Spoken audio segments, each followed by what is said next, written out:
Hi hello നമസ്കാരം. എല്ലാവർക്കും സുഖമെന്ന് വിശ്വസിക്കുന്നു. ഇവിടെ ഫ്രൈഡേ സാറ്റർഡേ ഒക്കെ എല്ലാ വിശ്വാസികളും ആൾക്കാരും ഒക്കെ പള്ളിയിലൊക്കെ പോകും.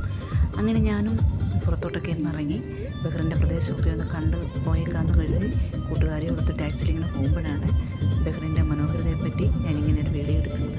അപ്പോൾ ഇങ്ങനെയൊക്കെ ഒന്ന് കാണാനും ഇവിടെ വരാനും പിന്നെ നല്ല സൗഹൃദങ്ങൾ കിട്ടുവാനും അള്ളാഹു ഈ മണ്ണിൽ എന്നെ കാല് കുത്തിച്ചതിന് അള്ളാഹുവിന് നന്ദിയുള്ളവളെ കാണപ്പെടുന്നു. ഇങ്ങനൊരു ഭാഗ്യം ഒരു ഈശ്വരാധീനം തന്നെയാണ്. പിന്നെ എല്ലാവർക്കും സുഖം വിശ്വസിക്കുന്നു.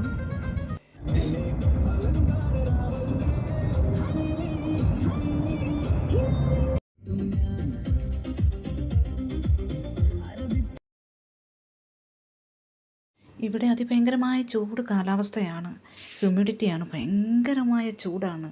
അതിനെ അതിജീവിച്ചുകൊണ്ട് ഇവിടെ പ്രവാസികളെല്ലാം ജീവിക്കുന്നത്. എന്നാൽ നാട്ടിലോ മഴയും പ്രളയവും എല്ലാം. എവിടെ നോക്കിയാലും കൂറ്റൻ കെട്ടിടങ്ങളും മരുഭൂമിയും മാത്രമേ ഉള്ളൂ. കുറേ വിജനമായ സ്ഥലങ്ങളും ഇതൊക്കെ തന്നെയാണ് ബഹ്റിനെ മനസ്സിലാക്കുന്നത്. കുറേ ഈന്തപ്പനകളുണ്ട്, കണ്ടില്ലേ? ഇങ്ങനെയൊക്കെ തന്നെയാണ് ആകാശം മുട്ടാൻ നിൽക്കുന്ന അമ്പലചുംബികളെന്ന് വിശേഷിപ്പിക്കുന്ന കൂറ്റൻ കെട്ടിടങ്ങൾ. മറ്റു കൺട്രീസ് പോലെയൊന്നുമല്ല. നോക്കിക്കേ, മരുഭൂമി മാത്രമാണ്, കുറച്ച് മനുഷ്യരും. മലയാളി പൊളിയല്ലേ?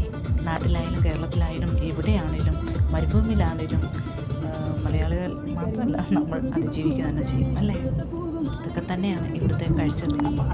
പ്രവാസികളെ ജീവിക്കാൻ പ്രേരിപ്പിക്കുന്ന അവരുടെ കുടുംബ അന്തരീക്ഷങ്ങളും ബന്ധങ്ങളും സ്വന്തങ്ങളും അല്ലേ? ഒരിക്കൽ ഒരു പെട്ടി എടുത്തു പോയാൽ പിന്നെ എന്നും പ്രവാസി മരണം വരെ ഇതൊക്കെ തന്നെ പ്രവാസിയെ സവിശേഷതയുള്ളതാക്കുന്നു.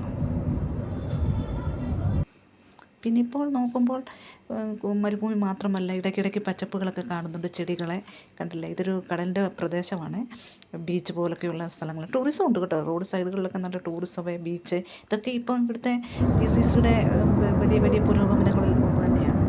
നേരത്തെ എന്ന് പറഞ്ഞാൽ ഇങ്ങനെയൊന്നും മരുഭൂമി മാത്രമല്ല, കുറേ കൂട്ടാനുള്ള അതിൽ നിന്നൊക്കെ ഒരുപാട് നമ്മളെ നാട് പുരോഗമിക്കുന്നത് എന്ന് പറഞ്ഞ പോലെ പുരോഗമനങ്ങളുടെ കൂമ്പാരം തന്നെ